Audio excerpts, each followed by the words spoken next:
Hey guys, just taking a little break here by the river. Karen's been going uphill this whole way. Howdy, you're hoofing it. Isn't that beautiful? Oh, gorgeous. It is just magical.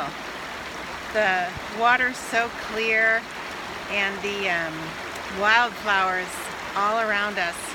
It just amazes me. You know, I have never been the gardener extraordinaire ever.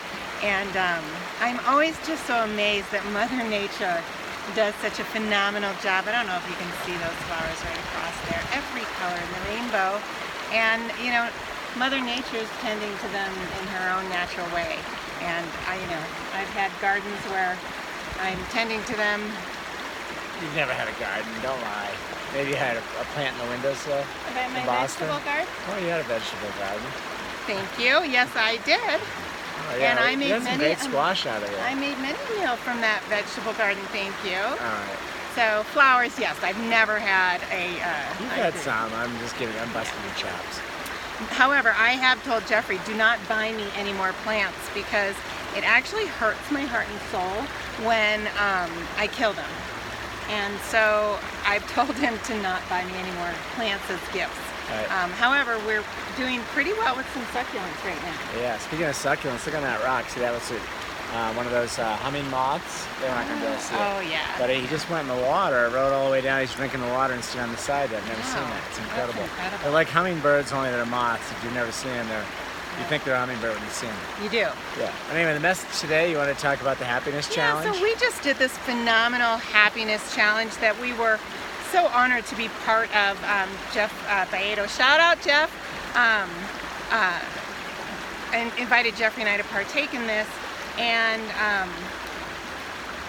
something that I really learned from it was life was going great, everything was wonderful, things couldn't be any better. It was so easy to come up with things to be grateful for. Right. And I think it's 3 things per day that you were grateful for, and a slew of other things. Shout outs, wins of the day. Wins of the day. What you did maybe to make somebody else happy. Right. Or make yourself happy. It's a great program, and it actually gave me the idea that I want to keep next to my bed just a blank book to not only journal, but to think of 3 things that I'm grateful for each morning before I start my day. And I think that's such a beautiful way. And some of the things that, I'm grateful for always and every day, Jeffrey, the love of my life. Thank you. My life partner. I'm the so much same fun. with you.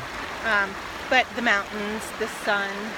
There's so much. It's all little So things. And much. the reminder is that the happiness challenge was great. We did a video for them. What do you call it? Video testimonial. Yes. About how great it was. But the piece that the wake up call, as Karen said, when life is great like this by this river, taking a little bike ride, we're going down to watch some live music, Copper Country. They have all these bands, free music, beer out in the sun. We've got a bunch of friends. What's not to be happy about? Right. I mean, and people, I get it. Someone might say, hey, well, yeah, it's easy for you. Well, when things happen, like, we lost our captain, beloved captain. He was, I was going to say my best friend outside of you. I mean, Yeah. every day, day in and day out, he was by my side. So, we bawled our eyes out for a week. So, I'm still crying. I haven't had a day yet where yeah. I haven't cried because I miss him. But you're right. Those days when things were going great, and then bam. Well, you decided to force yourself. The happiness challenge just remind us to Right. find out what were you grateful for today. Right. Well, how did you help somebody else? How did you turn yourself around? These are reminders. I mean, we all have challenges in life. Right. I mean, that's the path that we're on. We're going down a path, and I've got a goal, and Karen's got a goal. We've got a goal together. We're heading down this path, and there's bumps in the road. We're going down this river. There's rocks, and there's turbulence, and there's waterfalls, and there's a lot of times just cool tidal pools where you can just sit and relax and just. It's beautiful with wildflowers all around you. Right. And then guess what? You go around another bend and it's rapids again, and it's dangerous. So you have to navigate all those waters, the positives and the negatives, and it's your perception of how those things. It's your perception of those things that determine whether you're happy or not. That's the Right. bottom line. Right. You put that so beautifully, Jeffrey. Thank you so much. And you know, one thing that I learned was during those challenges or those rapids that you're talking about, I had to dig a little bit deeper to get myself Yeah. to acknowledge course. something I'm grateful for. But what I did learn was that, ooh, there's that. I thought I felt something. Yeah. The caddisfly. These bugs. I think we've talked about how nature is really gravitating towards us lately. But one thing I really learned was during the most challenging of days, the things that I pulled from on gratitude were the most basic, simple things, like the hummingbirds that were on our deck, or the flowers that brought the hummingbirds, or the sun on the mountains. Hot cup of coffee. A hot cup of coffee. Maybe someone brought it to you in bed. Yes, well, I'm grateful for that every day. But a lot of things too that Captain taught both of us, because he was such an outdoorsy little guy for a little dog. This dog loved the snow, he loved the cold, and he just wanted to be outside in nature. And the second Jeffrey would bring him outside, his little nose went back and forth.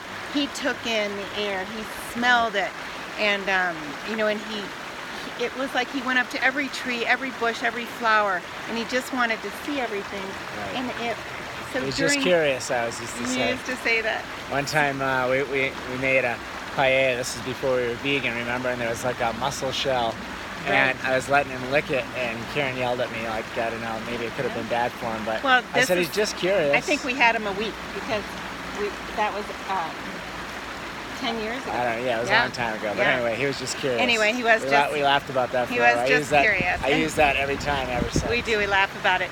But it's his natural curiosity that taught us to also be curious and never give that up, and always be curious about nature and your surroundings and how beautiful it is. And during the tough times, be grateful for the most simplistic of things, and all of the people and the animals and the creatures that we've loved and lost, you know, have taught us so much. Right. Yeah.